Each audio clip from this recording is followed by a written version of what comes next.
Hello guys, and welcome to the final Harry Potter and the Sorcerer's Stone vlog. We're coming to an end of this book, the first one, and I'm so thrilled that you guys, stuck with me from the beginning and you just watched these crazy long videos. These are the longest videos I have on the channel because I am literally just reading chapter by chapter. I cannot wait to dive into the Chamber of Secrets in a little while. And as you guys may be able to tell, oh no, I'm gonna get rid of that bag. We don't do that here. No. As you guys might be able to tell, I don't have anything in my background. Movers came a couple of days ago and have taken basically everything I have, and they're moving it on down to Florida. I don't know. It's like happy, sad, but quite happy to go join my family and be with them in the sunny state of Florida. I am definitely gonna miss the four seasons here. Winter, spring, summer and fall. Winter, spring, summer, and fall, y'all. 4 seasons for love. It's fun. It is fun. But yeah, I'm gonna be going back to Florida very soon. But yeah, so today we have chapter 17, The Man with Two Faces. And I also, at the very end of the video, I'm going to talk about a little giveaway that I wanted to do because this is like, very special type of video that I do on the channel. There are no other really like it. So I have two people that I want to, two subscribers that I want to give a little something to, and stick around until the end of the video to find out what that is. This will be my first giveaway, guys, so I'm like, well, I don't know what to say.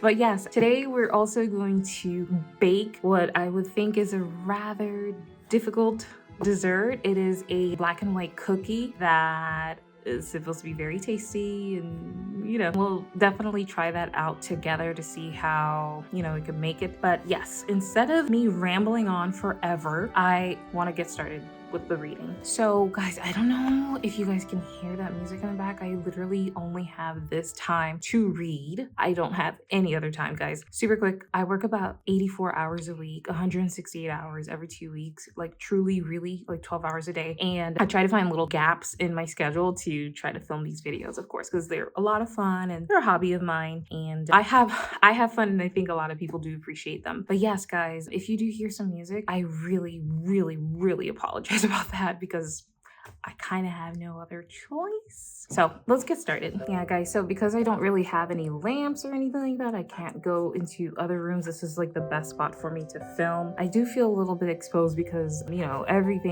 room is quite empty and it's a little echoey, which makes it quite easy, I suppose, for my neighbors to hear me. So apologies if it's not as good as it was before, and then somebody in the background. I do this self-deprecating humor, kind of dark humor type of thing. Like, explaining humor is not funny. Doesn't help people laugh at the humor. But anyway, I was going to say, nobody liked it before. I'm always, tearing myself down. It's so bad. Look at me. I'm like, crazy. I'm a crazy person. Okay, so let's get started. Do you hear the city? The birds, the ambulance. Thank goodness I'm not in the city. I am in NYC, one of the famous 5 boroughs, but not on the Big Island. The Big Island, like Hawaii. I'm not in Manhattan, which is just, I can imagine. I would have gotten out of here a while ago. Okay, so The Man with Two Faces. Oh, we left off where Harry, Ron, and Hermione were doing their little trials. They went through the trap door and went past Fluffy, and then they landed on, I think it was Devil's Snare.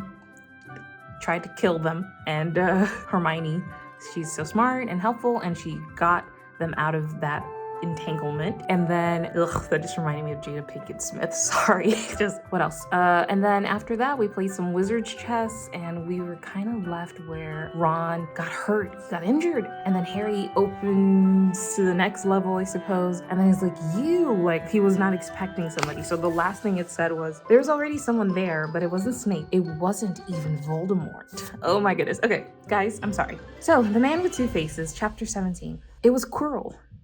You, gasped Harry. Quirrell smiled. His face wasn't twitching at all. Me, he said calmly. I wondered whether I'd be meeting you here, Potter. But I thought Snape. Severus? Quirrell laughed. And it wasn't his usual quivering treble either, but cold and sharp. Yes, Severus does seem the type, doesn't he? So useful to have him swooping around like an overgrown bat. Next to him, who would suspect poor stuttering Professor Quirrell. Harry couldn't take it in. This couldn't be true. It couldn't. But Snape tried to kill me. No. I tried to kill you. Your friend, Miss Granger, accidentally knocked me over as she rushed to set fire to Snape at that Quidditch match. She broke my eye contact with you. Another few seconds and I'd have got you off that broom. I'd have managed it before then if Snape hadn't been muttering a counter curse, trying to save you. Snape was trying to save me? Of course, said Quirrell coolly. Why do you think he wanted to referee your next match? He was trying to make sure I didn't do it again. Funny, really. I can't say that. He needn't have bothered. You guys don't know how hard it is for me to say this word needn't. He needn't have bothered. Okay. God, that was awful. I couldn't do anything with Dumbledore watching. All the other teachers thought Snape was trying to stop Gryffindor from winning. He did make himself unpopular. And what a waste of time. When after all that, I'm going to kill you tonight. Like, okay, the bad guy telling you what he's gonna do. Wonderful. And by the way, guys, I'm not wearing any makeup, okay? Only blush and a little lipstick and some mascara. That's it. I don't do foundation, just so you know. I just try to take care of my skin. I was just looking at myself. I'm not a narcissist. Stand back, everyone, nothing here to see. Just in a danger in the middle of it, me. Never looked inside myself, though on the outside, I looked good. You're so vain. You probably think this song is about you. No. I certainly am not. Please. Please. But yeah, I was like, oh man, I do look good. And I don't compliment myself. You guys have no idea. I so tear myself down sometimes. But anyway, yeah, I was like, oh my gosh, don't think I'm wearing foundation or anything or BB cream or anything like that. This is my skin, y'all. Okay. Back to the story. Quirrell snapped his fingers. Ropes sprang out of thin air and wrapped themselves tightly around Harry. You're too nosy to live, Potter. And they always say Potter. Why? Scurrying around the school on Halloween like that. For all I knew, you'd see me coming to look at what was guarding the stone. You let the troll in? Certainly. I have a special gift with trolls. You must have seen what I did to the one in the chamber back there. Unfortunately, while everyone else was running around looking for it, Snape, who had already suspected me, went straight to the 3rd floor to head me off. Not only did my troll fail to beat you to death, that 3-headed dog didn't even manage to bite Snape's leg off properly. Now, wait quietly, Potter. I need to examine this interesting mirror. It was only then that Harry realized what was standing behind Quirrell. It was the Mirror of Erised. Oh my goodness, so that's where it went. This mirror is the key to finding the stone. Quirrell murmured. His name is hard for me, sorry. Tapping his way around the frame. Trust Dumbledore to come up with something like this, but he's in London. I'll be far away by the time he gets back. All Harry could think of doing was to keep Quirrell talking and stop him from concentrating on the mirror. I saw you and Snape in the forest, he blurted out. Yes, said Quirrell idly, walking around the mirror to look at the back. He was on to me by that time, trying to find out how far I'd got. He suspected me all along, tried to frighten me, as though he could, when I had Lord Voldemort on my side. Quirrell came back out from behind the mirror and stared hungrily into it. I see the stone. I'm presenting it to my master, but where is it? Harry struggled against the ropes binding him. Oh, when did he get bind? When did Quirrell bind him? Like when? Okay. It's okay. God, my neighbor and this music. I can't concentrate. Harry struggled against the ropes binding him, but they didn't give. He had to keep Quirrell from giving his whole attention to the mirror. But Snape always seemed to hate me so much. Oh, he does, said Quirrell casually. Heavens, yes. He was at Hogwarts with your father, didn't you know? They loathed each other, but he never wanted you dead. But I heard you a few days ago, sobbing. I thought Snape was threatening you. For the first time, a spasm of fear flitted across Quirrell's face. Sometimes, he said, I find it hard to follow my master's instructions. He's a great wizard, and I am weak. You mean he was there in the classroom with you? Harry gasped. He is with me wherever I go, said Quirrell quietly. I met him when I traveled around the world. A foolish young man I was then, full of ridiculous ideas about good and evil. Lord Voldemort showed me how wrong I was. There is no good and evil. There is only power. And those too weak to see it. Since then, I have served him faithfully, although I have let him down many times. He has had to be very hard on me. Quirrell shivered suddenly. He does not forgive mistakes easily. When I failed to steal the stone from Gringotts, he was most displeased. He punished me, decided he would have to keep a closer watch on me. Quirrell's voice trailed away. Harry was remembering his trip to Diagon Alley. How could he have been so stupid? He'd seen Quirrell there that very day, shaken hands with him in the leaky cauldron. Quirrell cursed under his breath. I don't understand. Is the stone inside the mirror? Should I break it? Harry's mind was racing. What I want more than anything else in the world at the moment, he thought, is to find the stone before Quirrell does. So if I look in the mirror, I should see myself finding it, which means I'll see where it's hidden. But how can I look without Quirrell realizing what I'm up to? He tried to edge to the left to get in front of the glass without Quirrell noticing, but the ropes around his ankles were too tight. He tripped and fell over. Quirrell ignored him. He was still talking to himself. What does this mirror do? How does it work? Help me, master. And to Harry's honor, a voice answered, and the voice seemed to come from Quirrell himself. Use the boy. Use the boy. Quirrell rounded on Harry. Yes, Potter, come here. He clapped his hands once, and the ropes binding Harry fell off. Harry got slowly to his feet. Come here, Quirrell repeated. Look in the mirror and tell me what you see. Harry walked toward him. I must lie, he thought desperately. I must look and lie about what I see, that's all. Quirrell moved close behind him. Harry breathed in the funny smell that seemed to come from Quirrell's turban. He closed his eyes, stepped in front of the mirror, and opened them again. He saw his reflection, pale and scared looking at first, but a moment later, the reflection smiled at him. It put its hand into its pocket and pulled out a blood-red stone. It winked and put the stone back in its pocket. And as it did so, Harry felt something heavy drop into his real pocket. Somehow, incredibly, he'd gotten the stone. Well, said Quirrell impatiently, what do you see? Harry screwed up his courage. I see myself shaking hands with Dumbledore, he invented. I've won the House Cup for Gryffindor. Quirrell cursed again. Get out of the way, he said. As Harry moved aside, he felt the Sorcerer's Stone against his leg. Dare he make a break for it? But he hadn't walked 5 paces before a high voice spoke, though Quirrell wasn't moving his lips. He lies. He lies. I'm like trying to be like Slytherin-ish, snake-ish, you know, because I think that's how Voldemort sounds, like a parsnip. Parcel tongue, I think that's what it is. Parcel tongue, right? Parsnip, guys. Something's wrong with you. Okay. Okay, here we go. Potter, come back here, Quirrell shouted. Tell me the truth. What did you just see?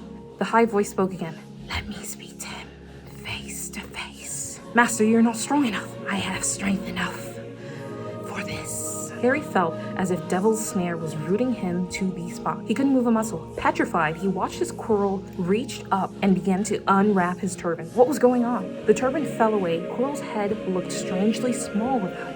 Then he turned slowly on the spot. Harry would have screamed, but he couldn't make a sound. Where there should have been a back to Quirrell's head, there was a face.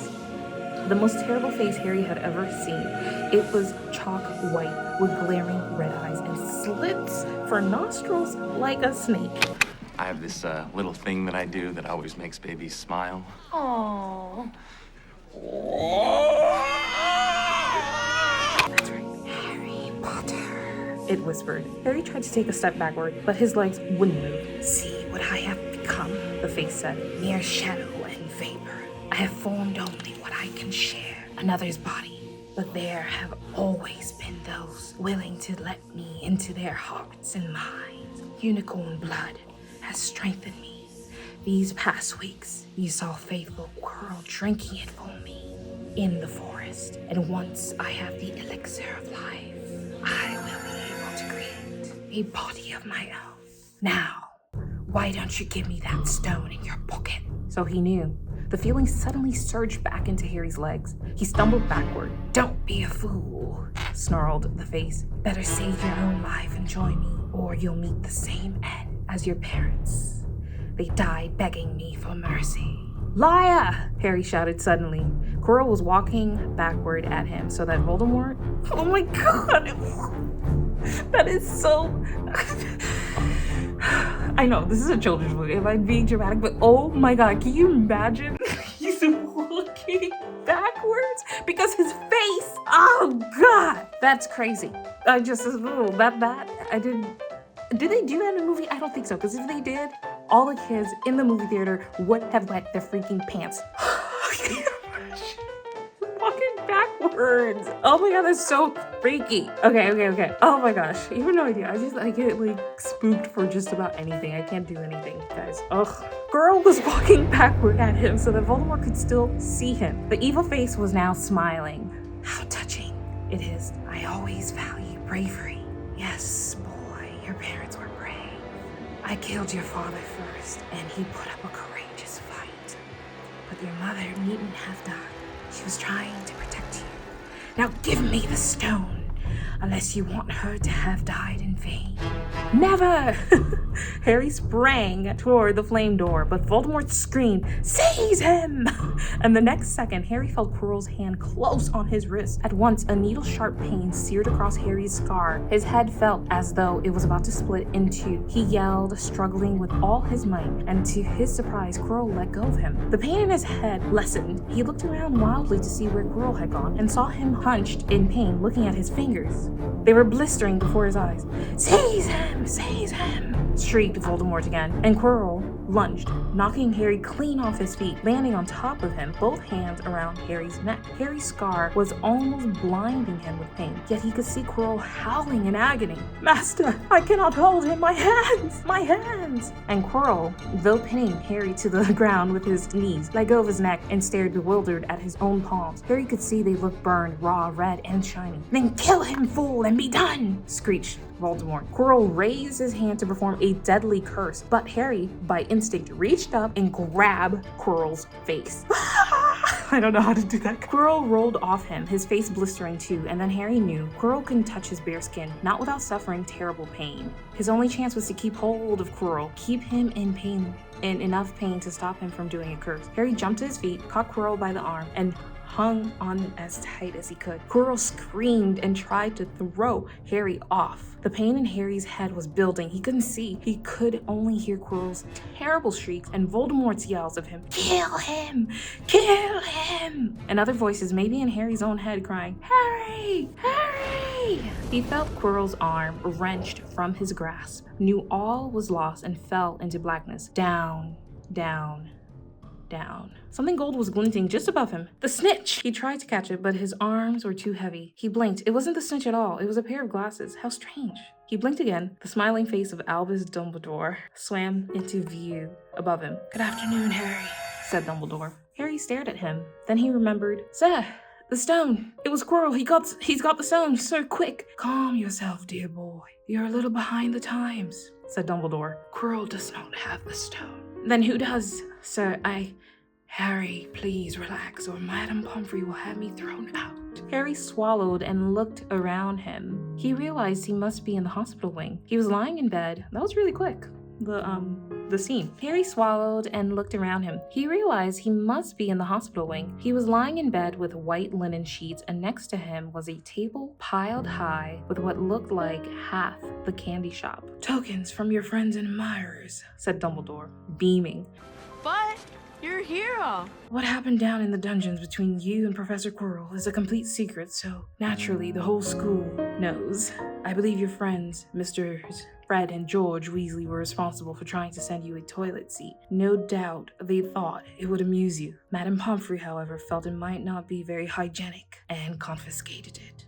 How long have I been in here? 3 days. Mr. Ronald Weasley and Miss Granger will be most relieved you have come around. They have been extremely worried. But sir, the stone! I see you are not to be distracted. Very well. The stone. Professor Quirrell did not manage to take it from you. I arrived in time to prevent that, although you were doing very well on your own, I must say. You got there? You got Hermione's owl? We must have crossed in midair. No sooner had I reached London than it became clear to me that the place I should be was with the one I love. That's what I was gonna say. No, the place I should be was the one I had just left. I arrived just in time to pull Quirrell off you. It was you. I feared I might be too late. You nearly were. I couldn't have kept him off the stone much longer. Not the stone, boy, you. The effort involved nearly killed you. For one terrible moment there, I was afraid it had. As for the stone, it has been destroyed. Destroyed, said Harry blankly. But your friend, Nicholas Flamel. Oh, you know about Nicholas, said Dumbledore, sounding quite delighted. You did do the thing properly, didn't you? Well, Nicholas and I have had a little chat and agreed it's all for the best. But that means he and his wife will die, won't they? they have enough elixir stored to set their affairs in order. And then yes, they will die. These immortal people. Dumbledore smiled at the look of amazement on Harry's face. To one as young as you, I'm sure it seems incredible. But to Nicholas and Perenelle, it really is like going to bed after a very, very long day. After all, to the well-organized mind, death is but the next great adventure. You know, the stone was really not such a wonderful thing. As much money in life as you could want. The two things most human beings would choose above all. The trouble is, humans do have a knack of choosing precisely those things that are worse for them. You know that's right. Let's finish up with the scene of Dumbledore and Harry together, and then we'll go take our little break and, bake our cookies, and then we'll come back and finish up the story. Harry lay there, lost for words. Dumbledore hummed a little and smiled at the ceiling. Sir, said Harry, I've been thinking, sir, even if the stone's gone, you know who? Call him Voldemort, Harry. Always use the proper name for things. Always use the proper name for things. I love that. Yes, Fear of a name increases fear of the thing itself. Yes, sir. Well, Voldemort's going to try other ways of coming back, isn't he? He hasn't gone, has he? No, Harry, he is not. He is still out there somewhere, perhaps looking for another body to share, not being truly alive. He cannot be killed. He left Quirrell to die. He shows just as little mercy to his followers as his enemies. Nevertheless, Harry, while you may only have delayed his return to power, it will merely take someone else who is prepared to fight what seems a losing battle next time. And if he is delayed again and again, why, he may never return to power. Harry nodded, but stopped quickly because it made his head hurt. Then he said, Sir, there are some other things I'd like to know if you can tell me. Things I want to know the truth about. The truth? What's truth? Dumbledore sighed. It is a beautiful and terrible thing, and should therefore be treated with great caution. However, I shall answer your questions unless I have a very good reason not to, in which case I beg you'll forgive me. I shall not, of course, lie. Well, Voldemort said that he only killed my mother because she tried to stop him from killing me, but why would he want to kill me in the first place? Dumbledore sighed very deeply this time. Alas, the first thing you asked me, I cannot tell you. Not today, not now. You will know one day. Put it from your mind for now, Harry. When you are older, I know you hate to hear this. When you are ready, you will know. And Harry knew it would be no good to argue. But why couldn't Quirrell touch me? Your mother died to save you. If there is one thing Voldemort cannot understand, it is love. Just like Satan. He didn't realize that love as powerful as your mother's for you leaves its own mark. Not a scar, no visible sign. To have been loved so deeply, even though the person who loved us is gone, will give us some protection forever. It is in your very skin. Quirrell, full of hatred, greed, and ambition, sharing his soul with Voldemort, could not touch you for this reason. It was agony to touch a person marked by something so good. Dumbledore now became very interested in a bird out on the windowsill, which gave Harry time to dry his eyes on the sheet. When he had found his voice again, Harry said, And the invisibility cloak, do you know who sent it to me? Your father happened to leave it in my possession, and I thought you might like it. Dumbledore's eyes twinkled. Useful things. Your father used it mainly for sneaking off to kitchens to steal food when he was there. And there's something else. Fire away. Quirrell said Snape. Professor Snape. Harry. Oh, shoot. It's like, watch yourself. You gotta respect Snape. Guys, I can't wait to get to the other books. He's just said Professor Snape. First and foremost, he is an elder, okay? And then, I guess, Dumbledore trusts him. I just don't get it. I don't get it. I can't tell you that I can remember anything. I think it might have been season 6. I call these seasons. It's the 6th book, is it? Or the 6th movie that Malfoy was doing something with the abracadabra closet. That's what I'm gonna call it. I have no idea. And it was that one that was very tormenting and just dark. And he was tasked with killing Dumbledore, and Snape ended up doing it, right? I think. I don't know.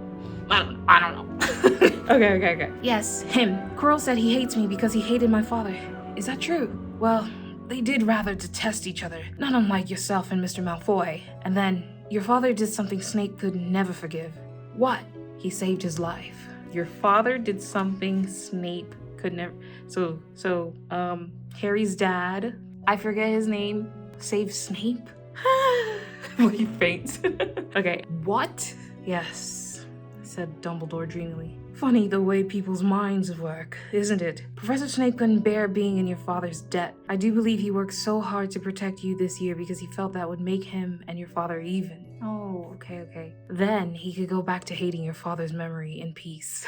Definitely gives a Wednesday Addams vibes. Wednesday Addams? Yeah, I don't know why I said Adams like that. I just can never speak English. Yeah, like everything's bleak and just dark and soulless and funless. Yeah. Okay, Snape is cool. Harry tried to understand this, but it made his head pound, so he stopped. And so there's one more thing. Just the one. How did I get the stone out of the mirror? Now I'm glad you asked me that. It was one of my more brilliant ideas between you and me that's saying something. You see, only who wanted to find the stone find it, but not use it, would be able to get it. Otherwise, they'd just see themselves making gold or drinking elixir of life. My brain surprises even me sometimes. Now, enough questions. I suggest you make a start on those sweets. Bertie Bott's every flavor beans. I was unfortunate enough in my youth to come across a vomit-flavored one, and since then I'm afraid I've rather lost my liking for them, but I think I'll be safe with a nice toffee. Don't you? The earwax one. I know what's coming. He smiled and popped the golden brown bean into his mouth. Then he choked and said, "Alas, earwax." Ugh. I hate to leave on such a gross note, but let's head to the kitchen and make our black and white cookies. They're probably gonna turn out awful. Harry, who would suspect? Definitely, he's Professor Quirrell. I tried to kill. I knew you were a danger to me right from the off. Okay guys, so let's go ahead and get this thing started. You're gonna need some cake flour sifted, so sifted cake flour, as well as some good old-fashioned baking soda, kosher salt, a stick of butter, okay? And it should be softened, so I've kind of let this out for a while. Yay, the sun's coming out. Can you guys see the temperature? How it changes a little bit and it's going away. Anyway, and then you'll also need, after your butter, you're gonna need some sugar, granulated sugar, an egg. I made sure to put out the eggs as well, just so that way they are room temperature. Just trying to work with the same kind of general temperature whenever you're baking. You know, help it along, might make everything as stable as possible. Y'all, I am not from Pennsylvania. I don't live in Pennsylvania. I'm in New York. And of course, you guys already know, going to Florida. I think over there in Pennsylvania, they have I believe a brain dead senator. Oh my goodness. Yes. So you'll need an egg at room temperature as well. That's what I'm saying. And then some good old fashioned buttermilk, some vanilla. Yeah. So that's for the cookies. Now, as far as for the icing, you're gonna need some confectioner's sugar or powdered sugar, some water, about like 3 tablespoons of water, light corn syrup. You'll also need cream of tartar. This is gonna be the first time I'm ever using this in any of my recipes, like my whole life. I don't think I've ever used cream of tartar, so quite excited to see how that turns out, as well as more vanilla. This is for the icing, and then some good old semi-sweet chocolate chips. Got it from Ghirardelli. But yes, these are your ingredients, and let's get started with the cookies.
Okay guys, I have two of the cutest little cookie sheets you ever saw. I really wish you could see them in person because the color is, I don't know, washed out or whatnot. But what I'm going to do is line, I believe, just one of them. I don't think I'm gonna need both, with parchment paper, and then use basically a spoon because I don't have like one of those like little cookie dough ice cream scoop type things that'll really precisely measure these cookies, even though I'm sure it would come in handy right now. But that's what we're about to do. Which color should I go? Green, pink, green, which one? Okay, I'll choose the pink one. I used to have this non-stick parchment paper, but I brought it down to Florida to basically make my family that almond cake that we did a few videos back, which was Norbert the Norwegian Ridgeback, I believe? No. It was Nicholas Flamel, Sorcerer Stone. I don't know, it was that episode where I was wearing the yellow shirt. I forget what the name of the chapter was, but anyway, I had a non-stick one, and now I'm a little nervous to put this cookie dough on here without having sprayed it with like a non-stick substance like Pam. So what would you guys have done? I think I'm going to spray it just to be on the safe side, but I really don't want to, but I don't know. I'm gonna spray it extremely lightly and just hope for the best. We're going to spray like half of it with Pam and then leave the other half alone. That way we can find out what happened, okay? Do our little experiment here. Okay, that's as lightly as I can go. Oh, I didn't want to do that, but I had no choice.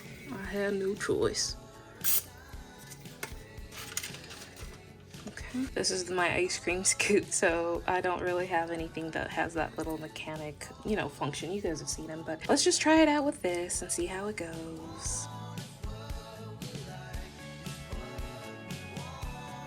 Okay guys, so I guess all done with this pink one. I guess I'll need my green one as well. So that's kind of cool. We get to use both of them today. So I'm gonna do the same thing off camera and then pop those into the oven for about 15 minutes and see how they turn out. I hope they're relatively equal. Okay, time to check. It's been 15 minutes. Oh my God, no. They smell so good though. I will tell you that. Yeah, that scooper would have been great, but okay. This is what we're working with. Alrighty, I'm gonna turn off the oven and of course take them out or else they will burn because as you can see, they're getting golden. So this doesn't have to be precise because we're not baking this. This is just the icing. So we need about 3 cups of confectioner's sugar. Next, we're gonna need 3 tablespoons of water. I'm gonna use some spring water that I have. I could just get it straight from my faucet, the tap, but I don't know, it's just NYC be playing sometimes, guys. It's good water. It is clean and it's refreshing, it's tasty, it is trustworthy, but water is, you know, the water is amazing, but the pipes are a different story now. If we're talking about things all the way from the 50s or whatever, let's just, like sometimes I drink it. That was 1. And then here's number 3, because this is 2. Yeah, sometimes I drink it, sometimes I don't, you know? So there you go. Next, a 1/4 cup of light corn syrup. Let's go ahead and do that. Ooh, that's beautiful. And here we go. Okay, and then 1 teaspoon, a tisp of cream of tartar over there. I have a feeling the cookies are delicious just by the way that they, you see, brand new. Just by the way that they baked with the corners and the edging, just so crispy and, you know? So I just feel like, I'm like, you can just tell sometimes when a creation turns out okay and when it does not. It's like, oh, no. But yeah, teaspoon of cream of tartar. Oh, can you imagine? If I dropped everything in here, what am I doing? This is what I'm talking about, guys. This is, it's not that difficult to bake or cook, but when you do get, oh my God. Can you guys imagine? Like, I just had to let that sink in. Oh, and I'm like continuing. Yeah, guys, like when you're filming, you know. Let me open the rest and take my measurements off camera, y'all. Oh, that would have been so devastating. Not that I couldn't, as if I don't have enough ingredients to make the icing again, but that would have been so wasteful. Oh, okay, so I packed it down and scraped off the top because I haven't a clue exactly what this tastes like or what the purpose is. I have a feeling it could be for glossiness or hardness for some reason. And then I suppose we're gonna do a double boiler. Oh. So I'm gonna transfer this one over to the burner. So we'll basically just bring the water in the pot to a soft boil over medium heat. And then we're gonna lower the heat to a simmer and whisk constantly for about like 15 minutes. And then I will remove this from the heat and stir in my vanilla. Divide that heated up concoction into 2 different bowls, and then we'll get into the chocolate chips, which will give us our 2 faces. So guys, this is something I'm noticing over here. The mixture, I'm supposed to mix it for 15 minutes constantly. Arm workout. Yeah, it has like little bubbles, as you guys can see, that are just, you know, coming through. You see? It's pretty evident. All bubble blowing babies will be senseless. So this is what it looks like 10 minutes in. I just have 5 more minutes to go. I'm gonna measure my quarter cup, which is kind of funny, of chocolate chips added to that bowl over there, and wash some dishes in the meantime. Wash a couple dishes, stir, wash a couple dishes, stir. But yeah, I don't know if you guys can tell, it's emanating some steam and heat, of course. This is literally getting boiled right now. But yeah, this is it. 4 more minutes to go. Very runny consistency. Yeah, more or less.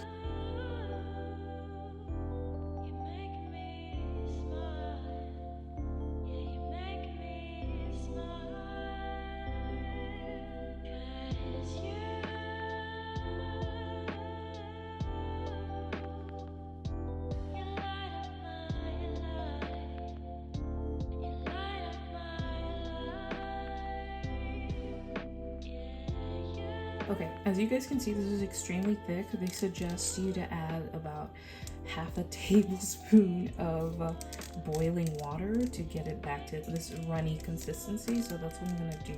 And I'm gonna try to just make 2 cookies right now to see how it is. And wish me luck, as always.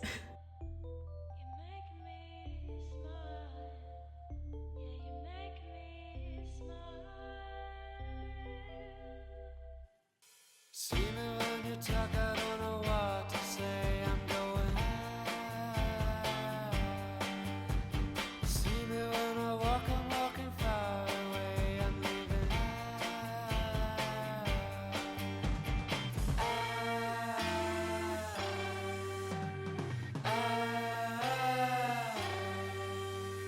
See me looking back, I'm thinking of a time and saying. This does not look like the picture, like, at all.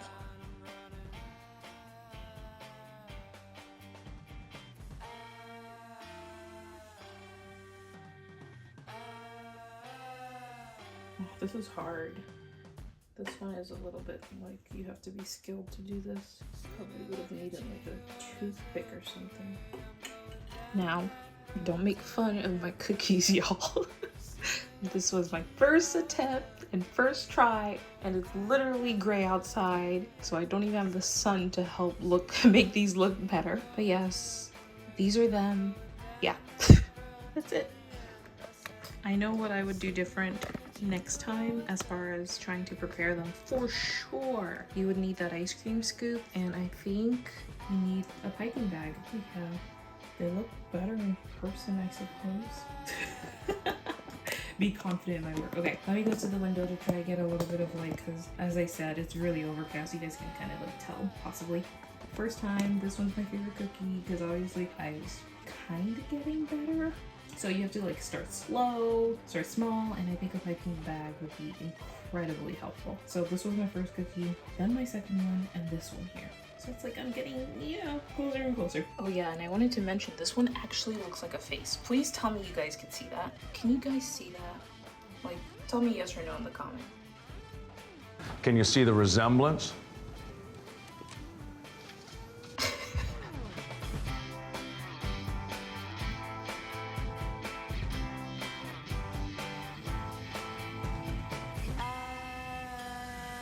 So sad. Like, I had to open the window to get a little bit of sun. This is how it looks, guys. But here, and they've been like working. I have to clean my windowsill because they've been working on redoing the brick on the entire building. So, but yeah, I saw a spot of sun, so I quickly ran and grabbed it. Okay, seriously, let me try these out now. Okay, guys, so moment of truth. They don't look too bad for a first attempt. Okay, I'm going to eat the one that I consider my favorite or the best one with the face. Sorry if you can hear something in the background. As I said in another video, my neighbor is literally having a midlife crisis. He listens to like Today Rap 24/7 at 4 in the morning. So inconsiderate. Anyway, guys, so this is it. Let's take a bite. That's really good. The other side is harder. This one is just meaning the chocolate. It's softer. Now let's try for the white side. It's pretty good still. It just all tastes like sugar, but the chocolate chip side, it's probably a little bit more like different, has a little more flavor, so it's pretty good. Kind of tricky to make. Yeah, I've been working up to it, you guys. I can't believe I cooked for every single Harry Potter video. Unreal. But it's very good. You need to be a seasoned person to make something like this, but you know, try your best. You guys, that cookie was very sweet. Like, I mean mondo sweet. If you don't like sugar, you're not gonna like that cookie. I'll be bringing them uniced to my family. I have a flight in like a day and a half, the day after tomorrow, Jake Gyllenhaal style. Okay, so after having those delicious cookies, I tell you, it's just really sugar. It was good. Let's get back to it. The last thing we read was Dumbledore and Harry's conversation. Dumbledore was answering questions, and it looks like Dumbledore ended up eating a very terrible flavor of Bertie Bott's Every Flavor Beans. It did not agree with him. Ooh. Okay, so let us continue. We're almost finished. Madame Pomfrey, the nurse, was a nice woman, but very strict. Just 5 minutes, Harry pleaded. Absolutely not. You let Professor Dumbledore in? Well, of course. That was the headmaster. Quite different. You need rest. I don't know why. I feel like I'm making the most Mademoiselle maiden voice, but isn't this woman like a little bit of an older one? I am resting. Look, lying down and everything. Oh, go on, Madame Pomfrey. Oh, very well, she said. But 5 minutes only. And she let Ron and Hermione in. Harry! Hermione looked ready to fling her arms around him again, but Harry was glad she held herself in as his head was still very sore. Oh, Harry, we were sure you were going to. Dumbledore was so worried. The whole school's talking about it, said Ron. What really happened? It was one of those rare occasions when the true story is even more strange and exciting than the wild rumors. Harry told them everything. Quirrell, the mirror, the stone, and Voldemort. Ron and Hermione were a very good audience. They gasped in all the right places, and when Harry told them what was under Quirrell's turban, Hermione screamed out loud. So the stone's gone, said Ron finally. Flamel's just going to die? That's what I said, but Dumbledore thinks that, to the well-organized mind, death is but the next great adventure. I always said he was off his rocker, said Ron, looking quite impressed at how crazy his hero was. So what happened to you two? Said Harry. Well, I got back all right, said Hermione. I brought Ron around. That took a while, and we were dashing up to the owlry to contact Dumbledore when we met him in the entrance hall. He already knew. He just said, Harry's gone after him, hasn't he? And hurtled off to the 3rd floor. Do you think he meant you to do it? Said Ron. Sending your father's cloak and everything. Well, Hermione exploded. If he did, I mean to say, that's terrible. You could have been killed. No, it isn't, said Harry thoughtfully. He's a funny man, Dumbledore. I think he sort of wanted to give me a chance. I think he knows more or less everything that goes on here, you know? I reckon he had a pretty good idea we were going to try, and instead of stopping us, he just thought us enough to help. I don't think it was an accident he let me find out how the mirror worked. It's almost like he thought I had the right to face Voldemort if I could. Yeah, Dumbledore's off his rocker, all right, said Ron proudly. Listen, you got to be up for this end-of-year feast tomorrow. The points are all in, and Slytherin won, of course. You missed the last Quidditch match. We were steamrolled by Ravenclaw without you, but the food will be good. At that moment, Madame Pomfrey bustled over. You've had nearly, that's what I thought. I was like, you guys, but yeah. You've had nearly 15 minutes. Now out, she said firmly. After a good night's sleep, Harry felt nearly back to normal. I want to go to the feast, he told Madame Pomfrey as she straightened his many candy boxes. I can, can't I? Professor Dumbledore says you are allowed to go, she said sniffily, as though in her opinion Professor Dumbledore didn't realize how risky feasts could be. And you have another visitor. Oh good, said Harry. Who is it? Hagrid sidled through the door as he spoke. As usual, when he was indoors, Hagrid looked too big to be allowed. He sat down next to Harry, took one look at him, and burst into tears. It's all my ruddy fault, he sobbed, his face in his hands. I told the evil git help to get past Fluffy. I told him. It was the only thing he didn't know, and I told him. You could have died. All for a dragon egg.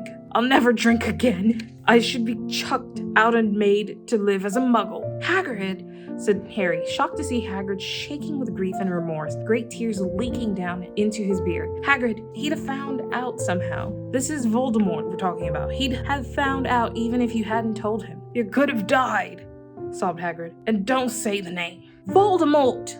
Harry bellowed, and Hagrid was so shocked he stopped crying. I've met him, and I'm calling him by his name. Please cheer up, Hagrid. We saved the stone. It's gone. He can't use it.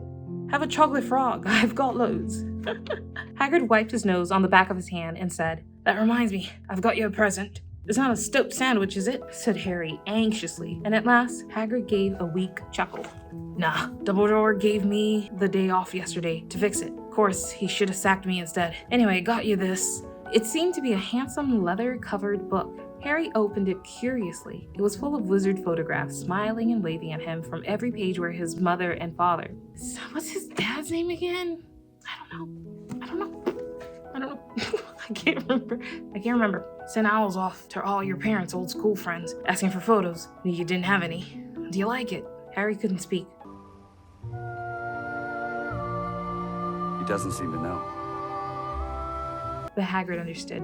Harry made his way down to the end-of-year feast alone that night. He had been held up by Madame Pomfrey's fussing about, insisting on giving him one last checkup, so the Great Hall was already full. It was decked out in the Slytherin colors of green and silver to celebrate Slytherin's winning. Oh my god, they're gonna say Slytherin so many times, and I'm gonna have the hardest time saying it, guys. Forgive me. It was decked out in Slytherin's colors of green and silver to celebrate Slytherin's winning the House Cup for the 7th year in a row. Cheaters! A huge banner showing the Slytherin serpent covered the wall behind the high table. When Harry walked in, there was a sudden hush, and then everybody started talking loudly at once. He slipped into a seat between Ron and Hermione at the Gryffindor table and tried to ignore the fact that people were standing up to look at him. Fortunately, Dumbledore arrived moments later. The babble died away. Another year gone, Dumbledore said cheerfully. I can't say his name either. These are like tongue twisters. And I must trouble you with an old man's wheezing waffle before we sink our teeth into our delicious feast. What a year it has been. Hopefully your heads are all a little fuller than they were. You have the whole summer again to get them nice and empty before next year starts. Now, as I understand it, the House Cup here needs awarding, and the points stand thus. In 4th place, Gryffindor with 312 points. In 3rd, Hufflepuff with 352. Ravenclaw has 426. And Slytherin, 472. A storm of cheering and stamping broke out from the Slytherin table. Harry could see Draco Malfoy banging his goblet on the table. It was a sickening sight. Yes, well done, Slytherin. About to take all their dreams away, said Dumbledore. However, recent events must be taken into account. The room went very still. The Slytherin smiles faded a little. Said Dumbledore. I have a few last-minute points to dish out. Let me see. Yes. First, to Mr. Ronald Weasley. Ron went purple in the face. He looked like a radish with a bad sunburn. For the best played game of chess Hogwarts has seen in many years, I award Gryffindor House 50 points. Gryffindor cheers nearly raised the bewitched ceiling. The stars overhead seemed to quiver. Percy could be heard telling the other prefects, my brother, my youngest brother, got past McGonagall's giant chess set. At last, there was silence again. Second, to Miss Granger, for the use of cool logic in the face of fire, I award Gryffindor House 50 points. Hermione buried her face in her arms. Harry strongly suspected she had burst into tears. Gryffindors up and down the table were beside themselves. They were 100 points up. "Third, to Mr. Harry Potter," said Dumbledore. The room went deadly quiet. "For pure nerve and outstanding courage, I award Gryffindor House 60 points." The din was deafening. Those who could add up while yelling themselves hoarse knew that Gryffindor now had 470 points, exactly the same as Slytherin. They had tied for the House Cup. If only Dumbledore had given Harry just one more point. Dumbledore raised his hand. The room gradually fell silent. "There are all kinds of courage," said Dumbledore, smiling. "It takes a great deal of bravery to stand up to our enemies, but just as much to stand up to our friends. I therefore award 10 points to Mr. Neville Longbottom." Someone standing outside the Great Hall might well have thought some sort of explosion had taken place. So loud was the noise that erupted from the Gryffindor table. Harry, Ron, and Hermione stood up to yell and cheer as Neville, white with shock, disappeared under a pile of people hugging him. He had never won so much as a point for Gryffindor before. "I'll fight you," that scene. Harry, still cheering, nudged Ron in the ribs and pointed at Malfoy, who couldn't have looked more stunned and horrified if he just had the body bind curse put on him. "Which means," Dumbledore called over the storm of applause, for even Ravenclaw and Hufflepuff, who were celebrating the downfall of Slytherin, "we need a little change of decoration." I'm trying to do the Harry Potter music. I failed. He clapped his hands. In an instant, the green hangings became scarlet and the silver became gold. The huge Slytherin serpent vanished and a towering Gryffindor lion took its place. Snape was shaking Professor McGonagall's hand with a horrible forced smile. He caught Harry's eye, and Harry knew at once that Snape's feeling toward him hadn't changed one jot. This didn't worry Harry. It seemed as though life would be back to normal next year, or as normal as it ever was at Hogwarts. It was the best evening of Harry's life, better than winning at Quidditch or Christmas or knocking out mountain trolls. He would never ever forget tonight. Harry had almost forgotten that the exam results were still to come, but come they did. To their great surprise, both he and Ron passed with good marks. Hermione, of course, had the best grades of the first years. Even Neville scraped through, his good herbology mark making up for his abysmal potions one. They had hoped that Goyle, who was almost as stupid as he was mean, might be thrown out, but he had passed too. It was a shame, but as Ron said, "You couldn't have everything in life." And suddenly their wardrobes were empty. Their trunks were packed. Neville's toad was found lurking in a corner of the toilets. Notes were handed out to all students warning them not to use magic over the holidays. "I always hope they'll forget to give us these," said Fred Weasley sadly. Hagrid was there to take them down to the fleet of boats that sailed across the lake. They were boarding that Hogwarts Express, talking and laughing as the countryside became greener and tidier. Eating Bertie Bott's every flavor beans as they sped past Muggle towns, pulling off their wizard robes and putting on jackets and coats, pulling into platform 9 3/4 at King's Cross Station. It took quite a while for them all to get off the platform. A wizened old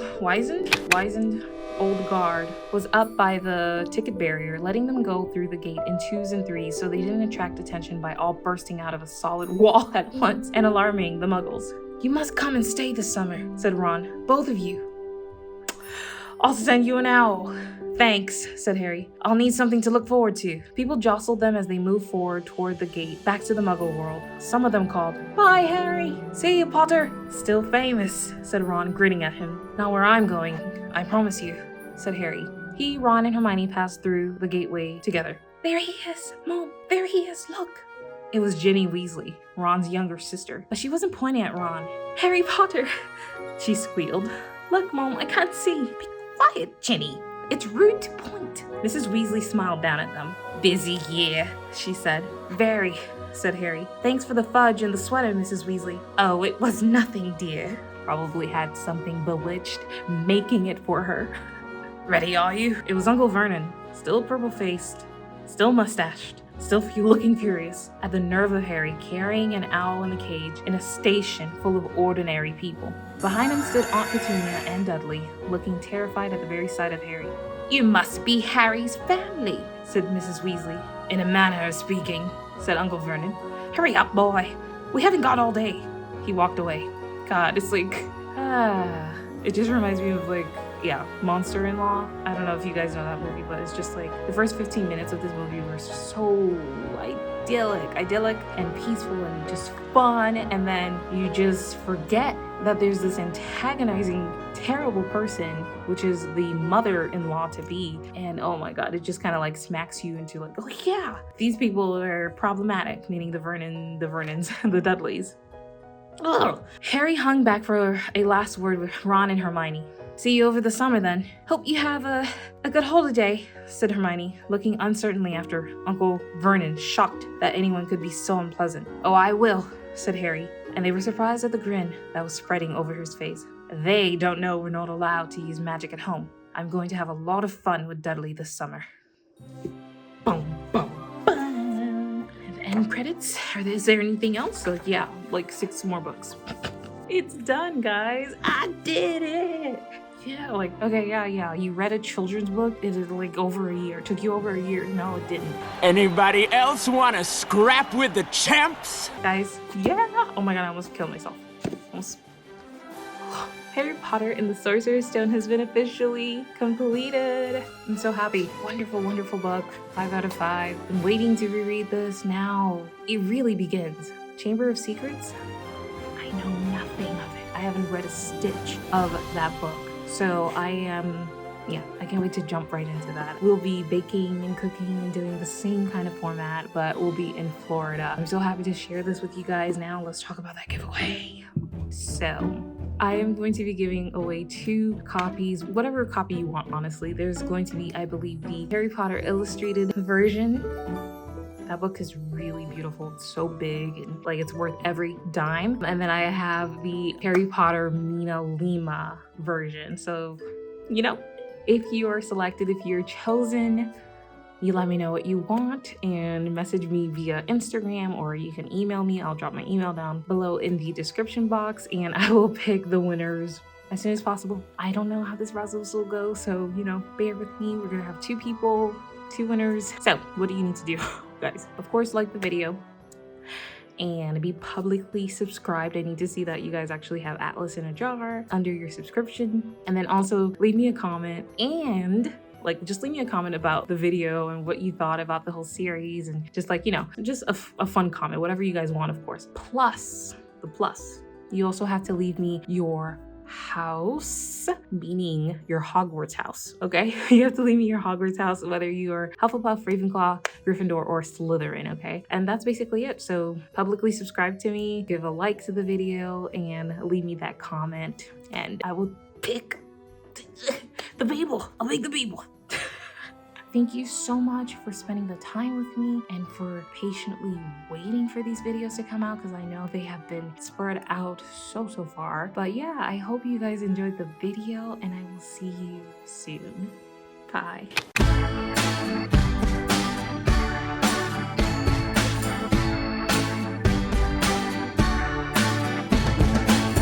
Saw you in the park on Wednesday. You were dressed for sunshine. I asked how you doing today. You said